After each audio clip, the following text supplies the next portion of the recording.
ओम श्री परमात्मने नमः। गीता का पहला अध्याय। धृतराष्ट्र बोले, हे संजय, धर्म भूमि कुरुक्षेत्र में इकट्ठे हुए युद्ध की इच्छा वाले मेरे और पांडु के पुत्रों ने क्या किया।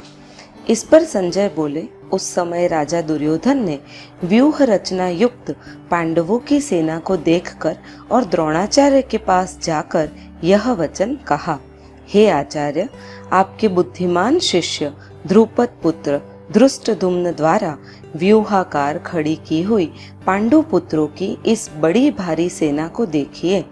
इस सेना में बड़े बड़े धनुषों वाले युद्ध में भीम और अर्जुन के समान बहुत से शूरवीर हैं, जैसे सात्यकी और विराट तथा महारथी राजा द्रुपद और धृष्टकेतु चेकितान तथा बलवान काशीराज पुरुजित कुंती भोज और मनुष्यों में श्रेष्ठ शैव्य और पराक्रमी युधामन्यु तथा बलवान उत्तमोजा, सुभद्रा पुत्र अभिमन्यु और द्रौपदी के पांचों पुत्र, ये सभी महारथी हैं। हे ब्राह्मण श्रेष्ठ, हमारे पक्ष में भी जो प्रधान है उनको आप समझ लीजिए। आपके जानने के लिए मेरी सेना के जो सेनापति है उनको कहता हूँ। एक तो स्वयं आप और पितामह भीष्म तथा कर्ण और संग्राम विजयी कृपाचार्य तथा वैसे ही अश्वत्थामा विकर्ण और सोमदत्त का पुत्र भूरिश्रवा तथा और भी बहुत से शूरवीर अनेक प्रकार के शस्त्र अस्त्रों से युक्त मेरे लिए जीवन की आशा को त्यागने वाले सबके सब युद्ध में चतुर हैं। भीष्म पितामह द्वारा रक्षित हमारी वह सेना सब प्रकार से अजेय है और भीम द्वारा रक्षित इन लोगों की यह सेना जीतने में सुगम है। इसीलिए सब मोर्चों पर अपनी अपनी जगह स्थित रहते हुए आप लोग सबके सभी निसंदेह भीष्म पितामह की ही सब ओर से रक्षा करें। इस प्रकार द्रोणाचार्य के कहते हुए दुर्योधन के वचनों को सुनकर कौरवों में वृद्ध बड़े प्रतापी पितामह भीष्म ने उस दुर्योधन के हृदय में हर्ष उत्पन्न करते हुए उच्च स्वर से सिंह नाद के समान गर्ज कर शंख बजाया। उसके उपरांत शंख और नगाड़े तथा ढोल मृदंग आदि नृसे आदि बाजे भी एक साथ ही बजे। उनका वह बड़ा भारी भयंकर शब्द हुआ। उसके अनंतर सफेद घोड़ों से युक्त उत्तम रथ में बैठे हुए श्री कृष्ण महाराज और अर्जुन भी अलौकिक शंख बजाए। उनमें श्री कृष्ण महाराज ने पांचजन्य नामक शंख और अर्जुन ने देवदत्त नामक शंख बजाया। भयानक कर्म वाले भीमसेन ने पौंड्रक नामक महाशंख बजाया। कुंती पुत्र राजा युधिष्ठिर ने अनंत विजय नामक शंख और नकुल तथा सहदेव ने सुघोष और मणिपुष्पक नाम वाले शंख बजाए।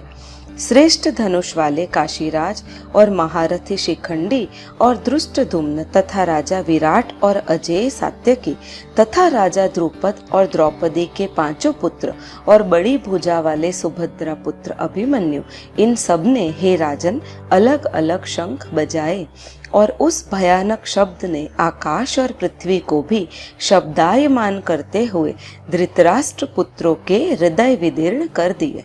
हे राजन, उसके उपरांत कपिध्वज अर्जुन ने खड़े हुए धृतराष्ट्र पुत्रों को देखकर उस शस्त्र चलने की तैयारी के समय धनुष उठाकर ऋषिकेश श्री कृष्ण महाराज से यह वचन कहा, हे अच्युत, मेरे रथ को दोनों सेनाओं के बीच में खड़ा करिए।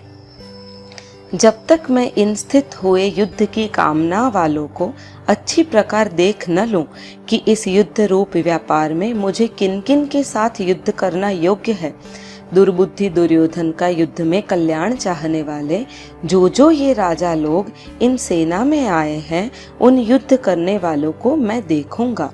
संजय बोले, हे धृतराष्ट्र, अर्जुन द्वारा इस प्रकार कहे हुए महाराज श्री कृष्णचंद्र ने दोनों सेनाओं के बीच में भीष्म और द्रोणाचार्य के सामने और संपूर्ण राजाओं के सामने उत्तम रथ को खड़ा करके ऐसे कहा कि हे पार्थ, इन इकट्ठे हुए कौरवों को देख। उसके उपरांत पृथापुत्र अर्जुन ने उन दोनों ही सेनाओं में स्थित हुए पिता को, भाइयों को, पितामहों को, आचार्यों को, मामों को, भाइयों को, पितरों को, पौत्रों को तथा मित्रों को, ससुरों को और सुहृदयों को देखा। इस प्रकार उन खड़े हुए संपूर्ण बंधुओं को देखकर वे अत्यंत करुणा से युक्त हुए।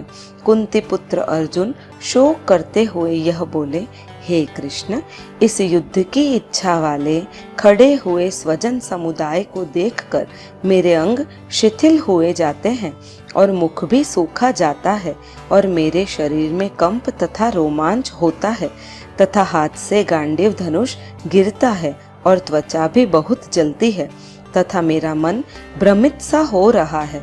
इसीलिए मैं खड़ा रहने को समर्थ नहीं हूँ।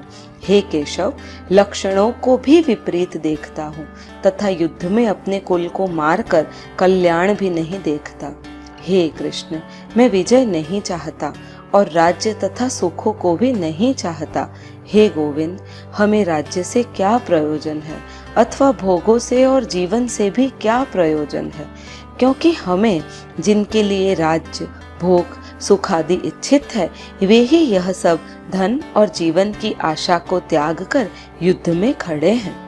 जो कि गुरुजन, ताऊ, चाचे, लड़के और वैसे ही दादा, मामा, ससुर, पोते, साले तथा और भी संबंधी लोग हैं। इसीलिए हे मधुसूदन, मुझे मारने पर भी अथवा 3 लोक के राज्य के लिए भी मैं इन सबको मारना नहीं चाहता। फिर पृथ्वी के लिए तो कहना ही क्या। हे जनार्दन, धृतराष्ट्र के पुत्रों को मारकर भी हमें क्या प्रसन्नता होगी। इन आतताइयों को मारकर तो हमें पाप ही लगेगा। इससे हे माधव, अपने बांधव धृतराष्ट्र के पुत्रों को मारने के लिए हम योग्य नहीं हैं, क्योंकि अपने कुटुंब को मारकर हम कैसे सुखी होंगे। यद्यपि लोभ से भ्रष्टचित हुए ये लोग कुल के नाशकृत दोष को और मित्रों के साथ विरोध करने में पाप को नहीं देखते हैं, परंतु हे जनार्दन, कुल के नाश करने से होते हुए दोष को जानने वाले हम लोगों को इस पाप से हटने के लिए क्यों नहीं विचार करना चाहिए, क्योंकि कुल के नाश से होने से सनातन कुल धर्म नष्ट हो जाते हैं।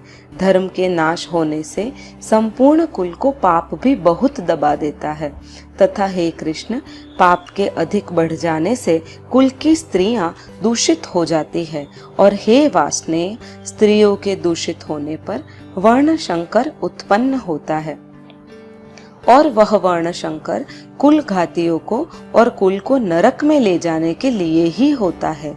लोप हुई पिंड और जल की क्रिया वाले इनके पितर लोक भी गिर जाते हैं और इन वर्ण शंकर कारक दोषों से कुल घातियों के सनातन कुल धर्म और जाति धर्म नष्ट हो जाते हैं तथा हे जनार्दन, नष्ट हुए कुल धर्म वाले मनुष्यों का अनंत काल तक नरक में वास होता है, ऐसा हमने सुना है। अहो, शोक है कि हम लोग बुद्धिमान होकर भी महान पाप करने को तैयार हुए हैं और जो कि राज्य और सुख के लोभ से अपने कुल को मारने के लिए उद्यत हुए हैं। यदि मुझ शस्त्र रहित न सामना करने वाले को शस्त्रधारी धृतराष्ट्र के पुत्र रण में मारे तो वह मारना भी मेरे लिए अति कल्याणकारक होगा। संजय बोले, रणभूमि में शोक से उद्विग्न मन वाले अर्जुन इस प्रकार कहकर बाण सहित धनुष को त्याग कर रथ के पिछले भाग में बैठ गए। इति श्रीमद् भगवत गीता रूपी उपनिषद एवं ब्रह्म विद्या तथा योग शास्त्र विषयक श्री कृष्ण और अर्जुन के संवाद में अर्जुन विषाद योग नामक पहला अध्याय।